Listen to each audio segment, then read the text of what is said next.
Your AI agents could be your biggest data liability, and this is what no one is telling you. In the US, where you can use an AI even for legal, that's clearly a no-no in EU, for example. In this video, we're going to discuss secure implementation frameworks when you're deploying these AI agents to businesses. We're also going to be talking about legal documentation suite that you need when you're starting off your AI agent agency. And also, if you stick to the end of this video, you're going to learn the secret to turning concepts to production in minutes and not days, months, or even years in some cases, so that business leaders like you do not have to code. So you can use your insights and problem-solving skills, turn your idea into an agent without any coding, because AI can write the whole code for you. By the way, make sure you download the Rapid Agent Prototyping Blueprint. It's going to be the first link in the description. And hey, if you're really serious about building your AI solutions or your agents and also signing high-ticket AI contracts, make sure you join our Custom AI Agent Accelerator program, where we'll give you the tools and the community to support you in your journey. You don't have to do this alone. Most AI solution builders focus on features and speed, but what happens when your client asks about data and privacy? Can you tell me about the security and stuff like that? And the chatbot says, I don't know. Right? So if the chatbot says they don't know, and that this is like business, right? I'm telling you, like this is how they think. Like if you go to someone and you ask them about security and they say, I don't know, that's going to be an instant turnoff. In our accelerator discussion, we discussed how to build AI agents so that you and your clients could get a peace of mind.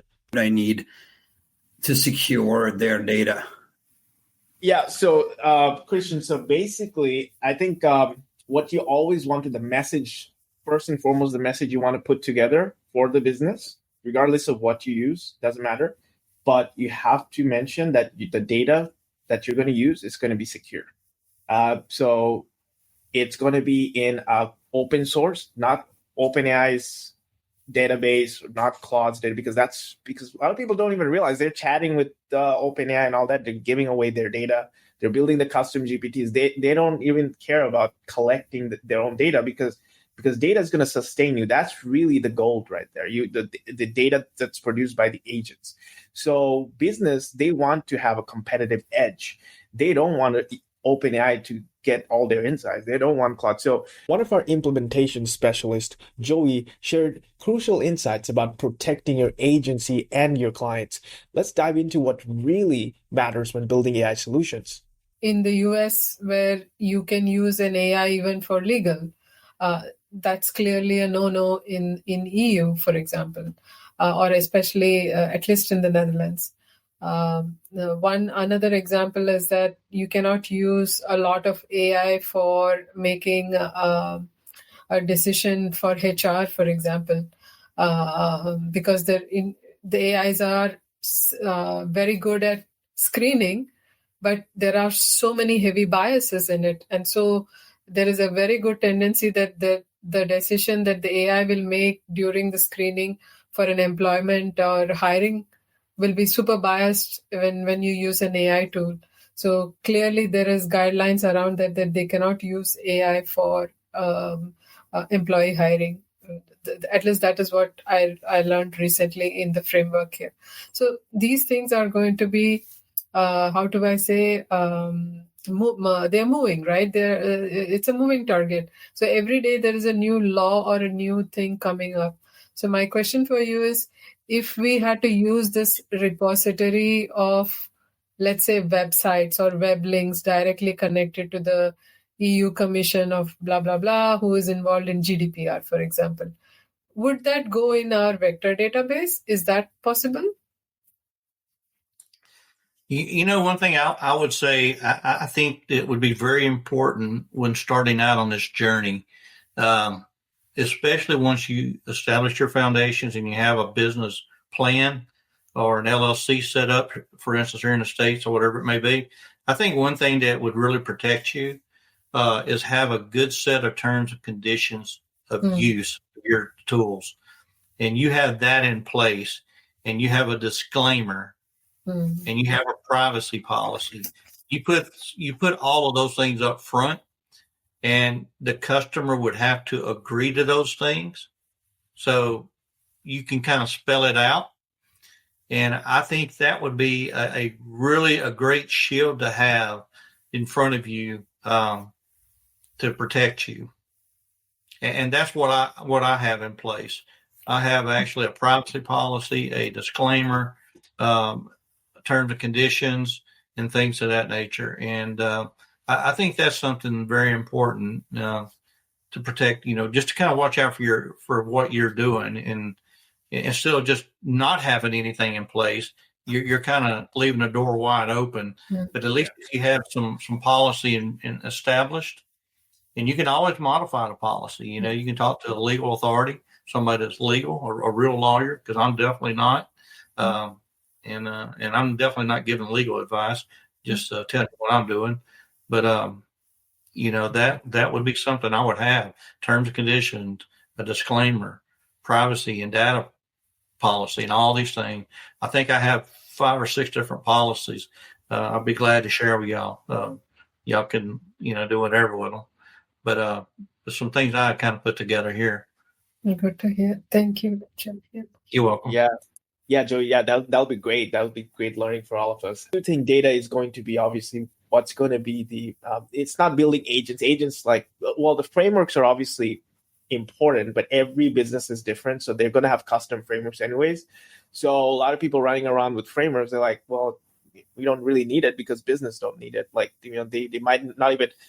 Businesses are very simple for the most part. Like if you start work with businesses, they have very simple problems.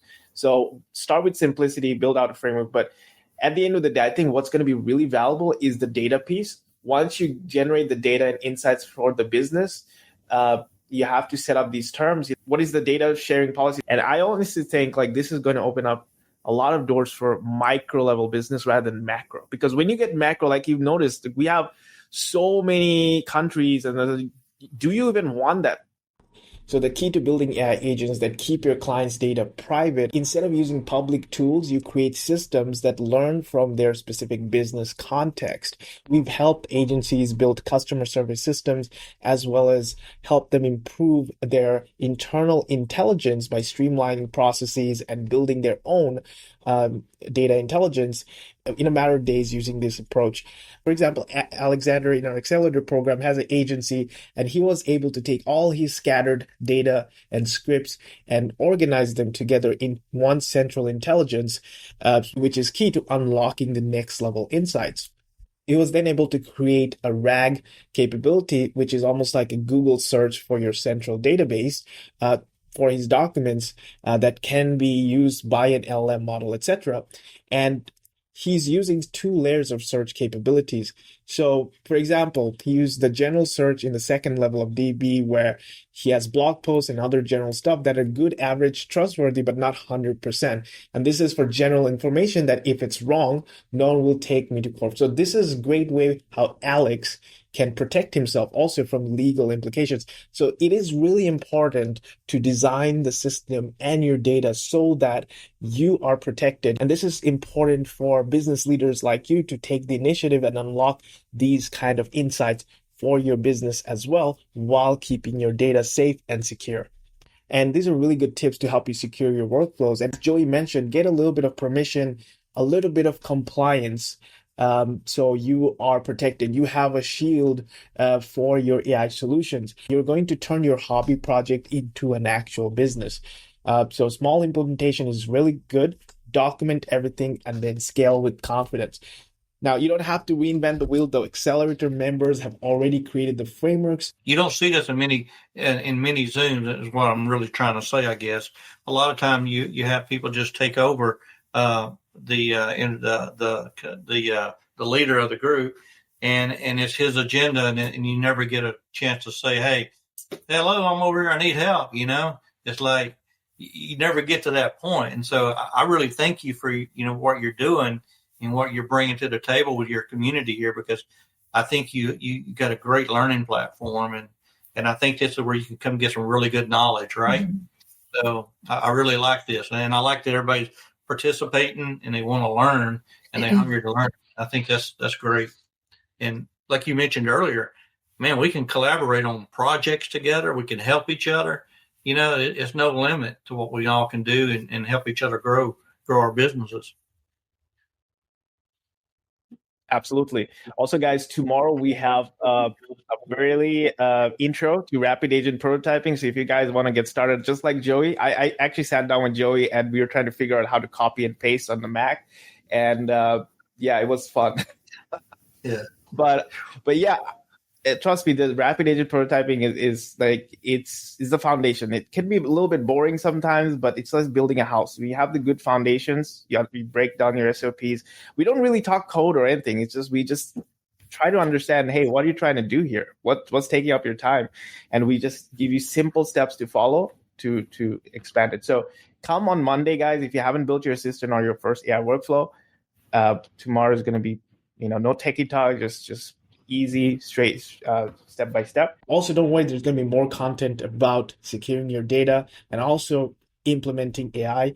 We're going to also have podcasts with some of our specialists, so you can also hear from them. So if you're ready, drop the silly chat box and unleash the full potential of your AI agent.